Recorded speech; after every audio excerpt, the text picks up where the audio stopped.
Okay, this is a brief little lecture about Pintle hooks. The white freight, the 92, is the only one here in the shop that has a Pintle hook on it, and I've got it give to me and installed it on this truck so you'd have one to inspect and see how they work. But it's just got a release over the top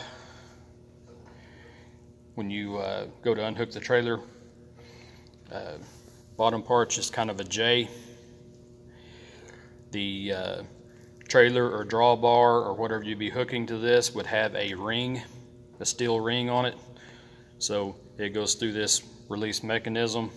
Then when you let it down, it sets down in here. So this needs to be lubricated. Where you'll find a Pintle hook is if this truck had a flatbed or dump bed on it, then you would not be able to use like a fifth wheel, so they put a Pintle hook on here so I could have a dump truck and put a equipment trailer on it with a Pintle hook setup, hitch, and take a backhoe, bobcat, whatever equipment on that trailer and pull behind it, because obviously if there's a big dump bed on here, I can't have a fifth wheel to pull the trailer the conventional way.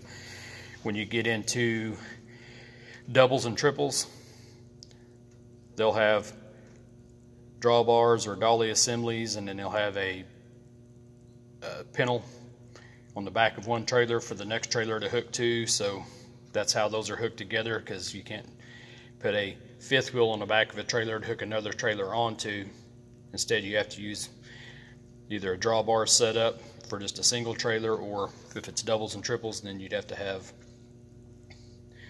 the Pintle on the back of the next trailer to hook the second trailer and third trailer and whatnot too. So anyway, a few things about the Pintle hook. It'll be pretty easy to see any wear in here because it'll be notched out and have a groove basically wore in it.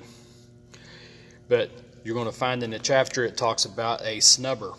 So what a snubber is, one of the problems with a Pintle hook is when you stop the truck, the trailer can like slam into the back if the brakes don't get applied as quick there.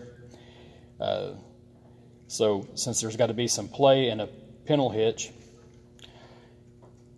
there's a little snubber plunger on the back side here that comes out and engages and pushes against the ring to keep that from having play in it and jerking and slamming back and forth as you operate the vehicle.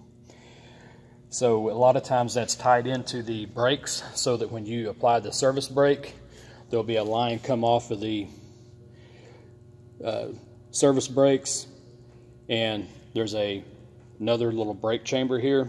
And I know a lot of you haven't been through air brakes yet, but this is how air brakes apply a brake generally. So this chamber here, when it gets air applied to it, it has a diaphragm inside it.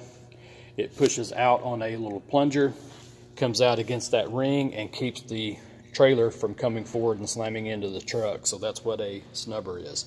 Now this one I'll have tied into the brakes. It's just for testing, but I've got a little quarter turn valve here, so if we had the truck aired up, I could flip this valve and you can see the plunger come out, and then when I release it, the spring pulls it back and the air is exhausted and the plunger comes back where it's not riding up against that ring. So it just kind of comes on when you apply the brakes on a normal application to control that play in the tongue.